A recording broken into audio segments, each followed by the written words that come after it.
Hi, Eric Gibaud, ericgibaud.com, and today I'm going to give you my 7 tips advice for photography tips, okay, for July 2023. So let's start. So I don't know for you, but for me this is summer coming. Well, I just started, okay, and maybe you're in the south hemisphere, and for you this is winter.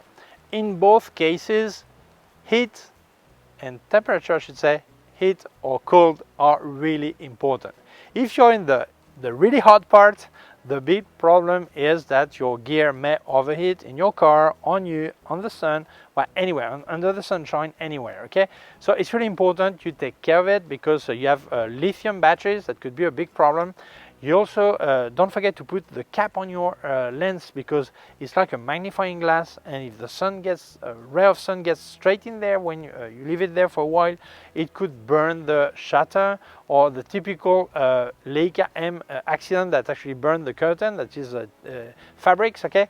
That's a big problem. So really take care with when it's really hot and with the direct sun on your camera, okay, or in a car or wherever, okay? If you are in the cold part of the world, we have condensation problem. Very often you're in your house and then you step out, and the big temperature difference will make that there is some condensation on your camera that may give some problem. The battery sometimes they will go a lot slower when it's really cold. You can put them on your body, okay, and when you use them in the camera they will get cold again, but take a bit more before it's a problem that the camera starts to go slower, okay? So when you're going to go out when it's really cold, try to keep your gear next to the window, really stuck to the glass, because it's a lot colder than in your house, so it will like acclimate your camera and your gear before getting out. And when you come back to your house, same thing. Try not to go straight away to the really hot part. Try to keep your gear in the entrance, wherever, when it's a bit cooler. Or if it was minus 20 degrees outside, put it in your fridge when it's -5, and it's already a better step, okay? That sounds stupid, but it is good, okay? So take care, whether you're in the north or in the south hemisphere, take care with the temperature difference and the hot temperature or the cold temperature, okay? Advice number 2. A couple of years ago I saw a book, and the guy was actually making pictures of shop windows, and he was making just one shot, one actuation, okay, of your shutter, okay, of his shutter. So he said that if the picture was not as he wanted, doesn't matter. He would forget it, bin it, and that's it, and would make another picture of something else, okay? So I thought, wow, what a pity. If it was a nice place, nice thing, just one shot, that doesn't sound too good. And then he said that for him it was important to capture just one moment, and the precise moment, otherwise forget it, okay? It sounded stupid to me, but after a while I thought about it. I think it was a good idea to better my picture. If I go somewhere, I see a subject, whatever, whether it's a landscape or person, whatever, one actuation, only one shot, that's it. This way, that really helps me better the way I frame, the way I compose, the right moment. And after a while I noticed I needed to make a lot less shot when I'm making pictures. I turn around because it's getting windy, I'm afraid in the microphone you can hear it, okay? So I realized that with this exercise, I bettered a lot the way I make pictures. So play with that, go out, make picture, but just one shot per subject. That's simple, not 2, not 3, just 1. Tip number 3. I see many people, they really complicate themselves. When you're beginner, don't get into problem, into trouble. Try to keep things simple. I see people, they make a picture of a model, whether a girl or a boy, and says, oh, bring the clothes you want, that's fine. And the person arrives with a white t-shirt and a black trousers, and this is a nightmare to expose properly. Or they bring like some small pattern and you get moire effect. That's a lot of problems. So tell them, bring something that's easier for you. Tell them the color you want or the contrast you want. It will be a lot easier, okay? Sometimes I see people also that they just go midday with a vertical sunlight, as I am right now, and this is a nightmare for picture. So is it possible to make picture at this time? Yes, it is, but when you're a beginner, go the easy way, so you will get more comfortable with what you're doing, easier for you, and then you will make it more difficult bit by bit. Obviously, if you're making a wedding picture, you cannot tell the bridegroom, please come in brown or in beige, so it's easier for me to match the white dress of your future wife, okay? obviously. But in this case, because you already have some knowledge, but when you can, try to go the easy way until you dominate the situation, okay? Tip number 4. I see many people, they're completely lost when it's time of lighting a subject, an object or person, doesn't matter, when they use artificial light and have to place it themselves. Don't complicate yourself, imitate the sun. Obviously, I don't speak about midday, I don't speak about sunrise, nor sunset. I speak about mid-morning, mid-afternoon, depends on the season, okay, but more or less when the sun is about 45 degrees, okay, that's the easy way. Yeah, look, when it's that way, you would get a sunshine on your neck, or if you look at houses on the street with balconies, you have a nice shade, you don't have just a vertical mark, that's horrible, okay? So, when you're going to light with artificial light, imitate this, orientate your light this way, so it looks a lot nicer. You don't have to invent anything. This is already invented. The sun shows us how to have, maybe not the best light, but the light we used to see. So, yeah, just imitate it. The orientation 45 degrees always works, okay? Tip number 5. Right now, we are saturated with people speaking of artificial intelligence. You hear Luminar, you hear Adobe, they always speak about this. First of all, this is not artificial intelligence.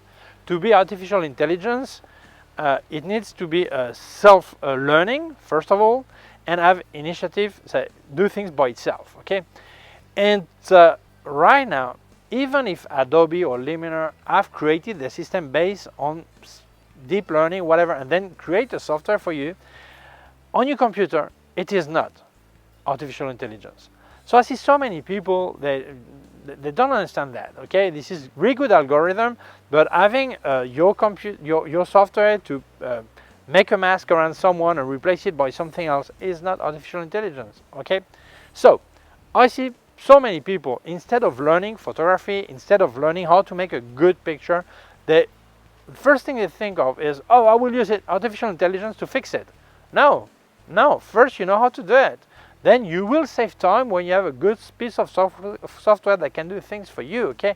But first you must learn how to make a good picture. That's the first step. You will have time to learn how to use these tools, whether they are or not artificial intelligence, it is irrelevant. But first of all, learn how to make good pictures, or the pictures with less faults as possible, so you have less things to fix afterwards, okay? This is my advice, okay? Advice number 6. Obviously, you're not going to listen to me, and obviously you want to use artificial intelligence because this is the new thing, the great thing, okay? But in this case, let's speak about when people are typing a sentence and they say, I want to get artificial invented picture, and they get a picture, and then they want to make a fusion of it with a picture they made themselves, okay? Yeah, that part was probably created by a computer that used artificial intelligence. But on your computer, you're just fusing two things. One was invented, one is by you, okay? But then you must use your own intelligence, not just wait for the computer to do things, okay? Because I see many people, well, the other day I saw a guy on a Facebook group, he had generated a staircase with like an entrance of a big mansion, really nice, and then he put a picture of a girl he had made himself, okay? He integrated it. And the integration looked good. The fusion was well made. You didn't see it was two pictures, it was well made. But a step on a staircase is normally about 18 centimeters high. So if you started to count the steps, you would realize that this girl was between 216 centimeters and 234 centimeters high. This is a world record, okay? So obviously, he missed out on the proportion. So if you're going to integrate an AI-generated picture with something you've made, make sure the proportions are right. Otherwise, it looks good, but it's not good, okay? So be intelligent. Same thing, some people, they have a really nice landscape, and so I'm going to change and put a sunset or sunrise, okay? Oh, great. And the problem is when it's a place that is really famous, or the Eiffel Tower, or Miss Liberty in New York, or whatever, and then they put a sunrise or sunset facing north or south. That's not possible. So if people know the place, they will say, this is stupid. They say, look at the sun where it is. Or worse, people will go there to see this beautiful sunset, and they will wait for it forever because it's impossible. There's no sunset to the north, to the east, or to the south. If it's to the east, you can say, well, it was a sunrise, okay? But north or south, it's impossible. So when using artificial intelligence, don't forget to use your intelligence, okay? Advice number 7, do as I say, not as I do, okay?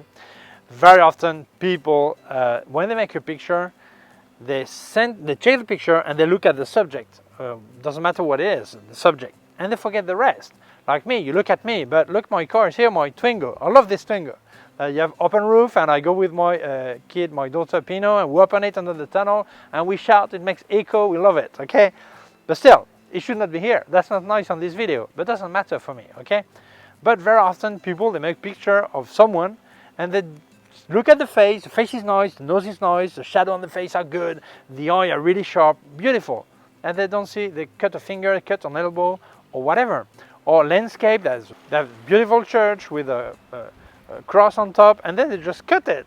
Or they cut some part of the picture that are important, they don't realize. So they look at the door that is beautiful of this church. I'll say this example of a church, could be anything, okay? And then they don't see, they've missed out a part, it's off cut. So when you make a picture, don't just look at the center.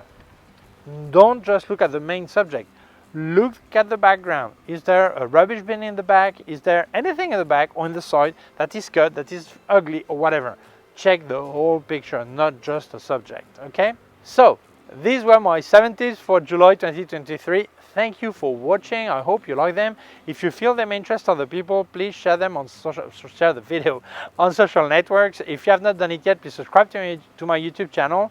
The small button down here is also a small bell. If you click on the bell, get notified when I upload a new video. My website, ericgibaud.com. If you have any question, can leave a comment below. I'll also leave you links on on Amazon, links of everything I reviewed by K&F Concept, Sandmarc, and Flashes by Westcott. More affiliated links, and also a link to my PayPal account in case you wanted to make a donation. Thank you very much. Please take care of yourself and see you soon. Bye.